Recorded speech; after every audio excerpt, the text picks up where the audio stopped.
Bonjour et bienvenue dans New Skills TV, une émission entièrement consacrée à l'industrie agroalimentaire. Et vous allez voir, on va parler de brioche, on va parler de boulangerie, on va parler de gélification avec la séquence STEM by Skills. Et j'accueille deux invités, Laurent Gall, conseiller chez Alimento, et Simon Burton, qui est boulanger et qui a été sélectionné pour participer à Euroskills en 2021, vraisemblablement.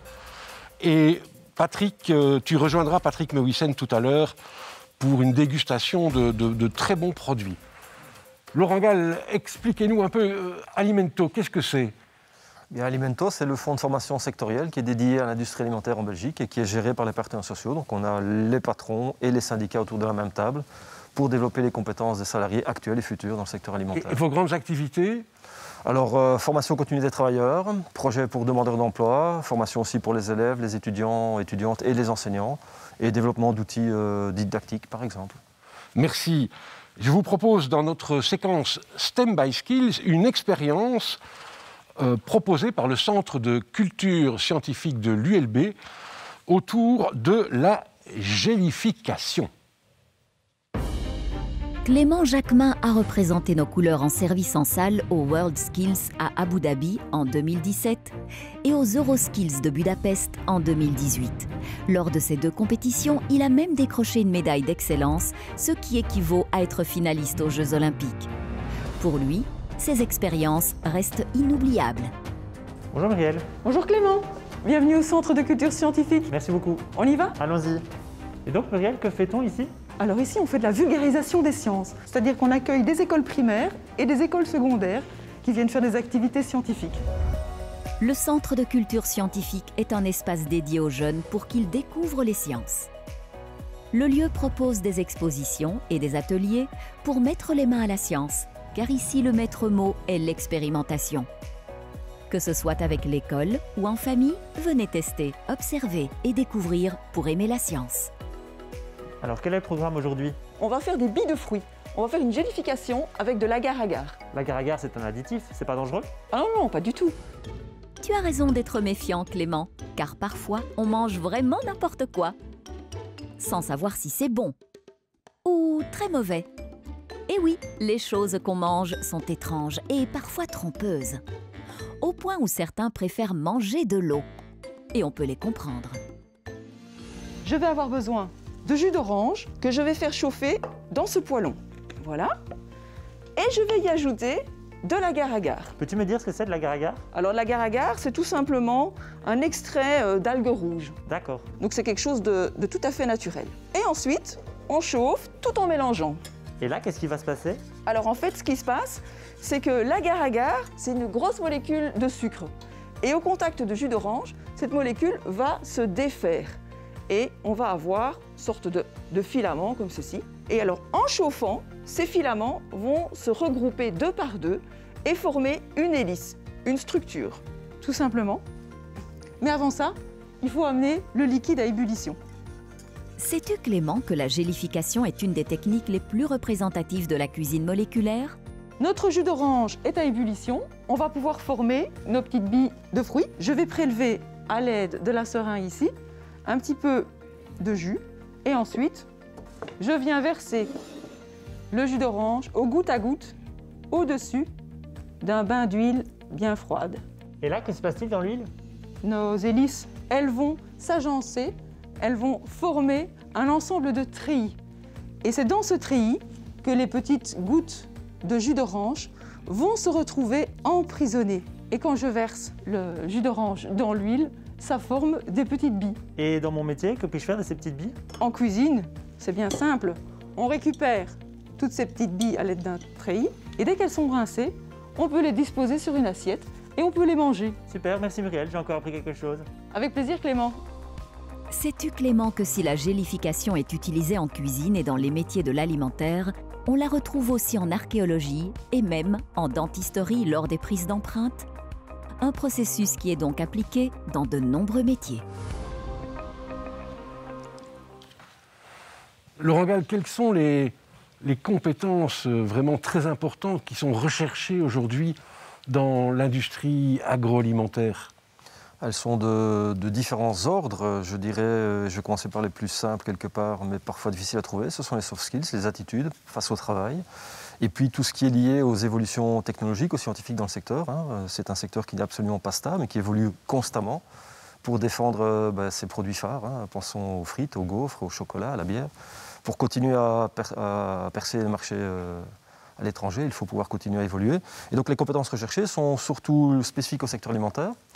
On a mis en place chez Alimento une offre, par exemple, de technologie alimentaire qui se construit avec des partenaires privés, mais aussi des hautes écoles, des centres de recherche ou des universités.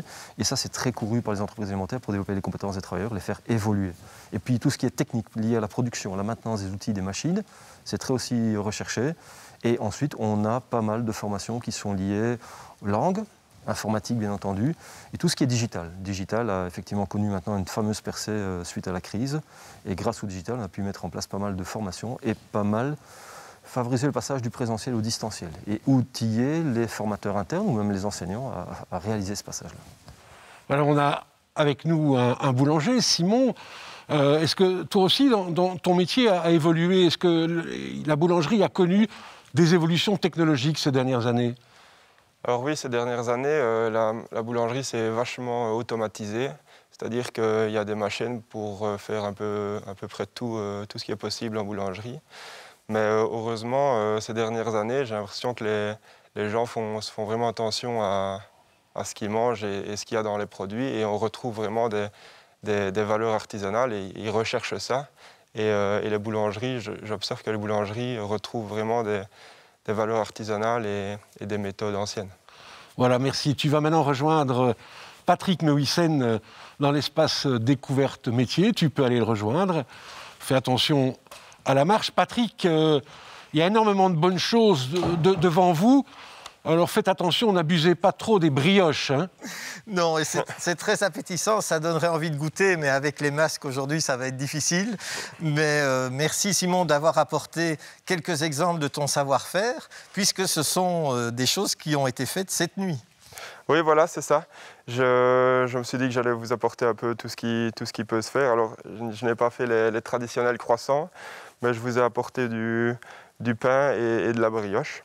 Et alors, je vous ai aussi apporté une pièce artistique qui se fait beaucoup en concours. Et là, je vous ai fait une fleur de lotus, oui, qui est faite à base de 100% pain. Alors ça, ce n'est pas une production d'aujourd'hui, c'est une production pour les concours. Oui, voilà, ça c'était ce que je comptais présenter pour les Euroskills. Et donc voilà, je trouvais ça intéressant de montrer aux gens que la boulangerie, c'est pas seulement du pain, c'est aussi tout ce qui... Ça peut aussi être artistique et donc voilà. Alors, une de tes valeurs, c'est de revenir aussi à des produits de qualité. Alors, si on découpe ce pain ou cette brioche, qu'est-ce qu'on peut constater en la voyant ? Ben, voilà, il faut savoir que moi, j'ai décidé de bannir tous les améliorants de ma production. Et donc, tout ce que vous voyez là, il n'y a vraiment aucun améliorant avec des farines vraiment de qualité et d'ici. Alors, améliorants, c'est comme des colorants ? Non, en fait, des améliorants, c'est ce qui va permettre de faire du pain beaucoup plus rapidement. C'est-à-dire que moi, par exemple, ce pain-ci a été fait en 2 jours. Parce que moi, vu qu'il n'y a pas d'améliorant et j'utilise des farines brutes, eh ben, il faut laisser du temps à la pâte de travailler. Il y a tout un travail enzymatique qui doit se faire. Et ce qui rend aussi le pain beaucoup plus bien meilleur d'un point de vue nutritionnel. Alors, une fois qu'on a goûté ce genre de pain, je suppose qu'on peut s'y attacher. Tu as décidé d'ailleurs de créer ou de faire une micro-boulangerie pour te lancer en tant qu'indépendant. Voilà, c'est ça. Donc moi ici, j'avais envie de lancer mon affaire et de surtout faire partager mes valeurs dans ma région. Et donc j'ai décidé de lancer vraiment une micro-boulangerie avec des farines d'une grande qualité. Une micro-boulangerie parce que c'est un investissement trop important au départ, une vraie boulangerie. Voilà, il faut savoir que tout ce qui est machine, etc. en boulangerie coûte vraiment très cher.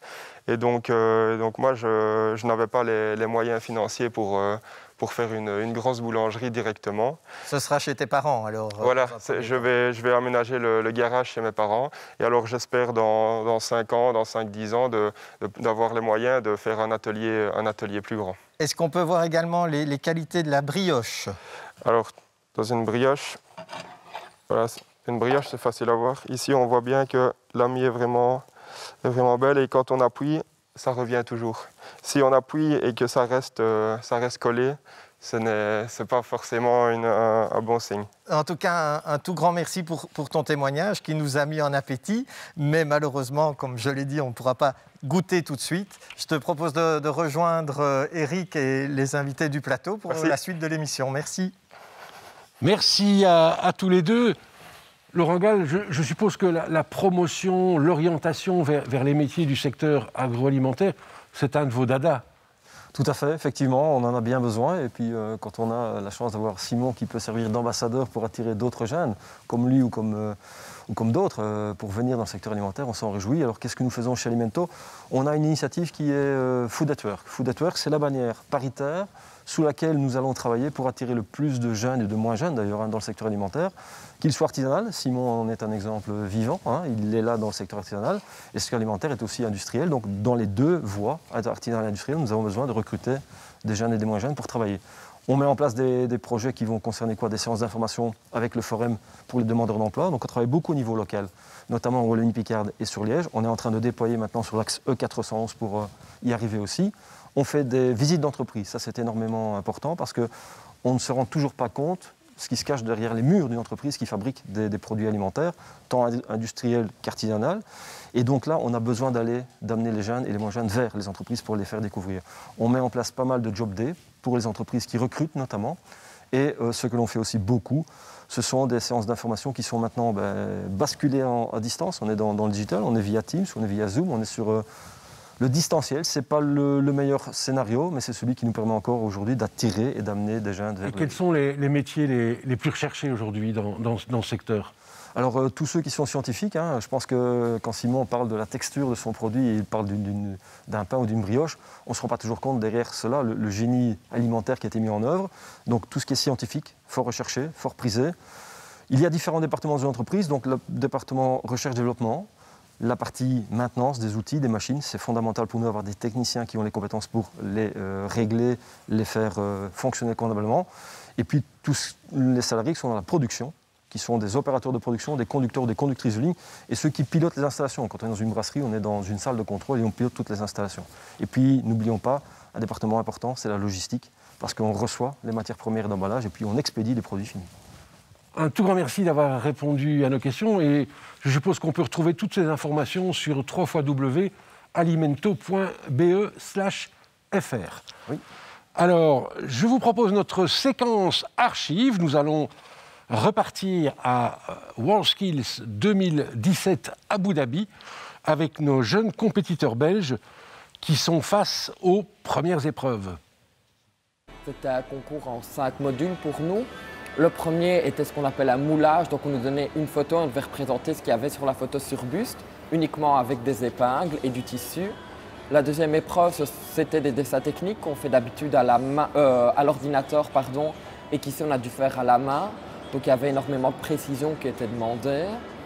Ensuite, le module 3 et 4, c'était le patronage d'une robe et la confection pour le module 4. Et le cinquième, c'était l'embellishment. Et donc là, on allait avoir une mystery box avec différentes fournitures qu'il fallait intégrer sur la robe.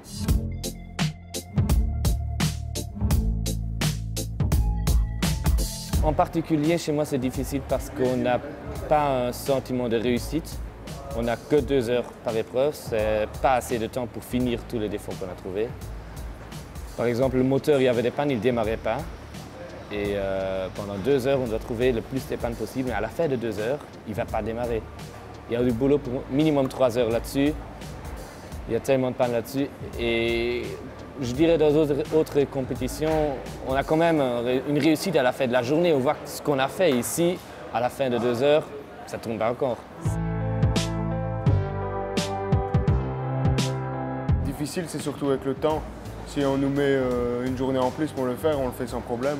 Mais c'est toujours à cause du temps et la pression qu'on nous met derrière pour finir. On s'était fixé un objectif de mettre l'installation sous tension, qu'elle fonctionne et d'envoyer au moins un programme dedans. Et on a su faire ce qu'on voulait. Donc pour nous, pour moi et mon expert, la compétition est gagnée, quoi. C'était un niveau très impressionnant parce que ça n'a rien à voir avec la Belgique. C'est voir toutes les cultures culinaires comme ça et surtout voir les Asiatiques à l'action, c'est vraiment très impressionnant. Je pense qu'il faut le faire car WorldSkills ouvre beaucoup de portes et si on est à fond dans son métier, on prend ça comme une passion et que les gens de l'extérieur voient ça comme ça ici, ils vont le savoir et le bouche à oreille ça va très vite. Hier j'ai eu le chef 3 étoiles Marcon qui m'a observé pendant un quart d'heure et mon chef a été vers lui voir si c'est possible d'aller en stage chez lui et apparemment ça a été accepté donc c'était une surprise mais je l'ai su. C'est vraiment un truc de fou.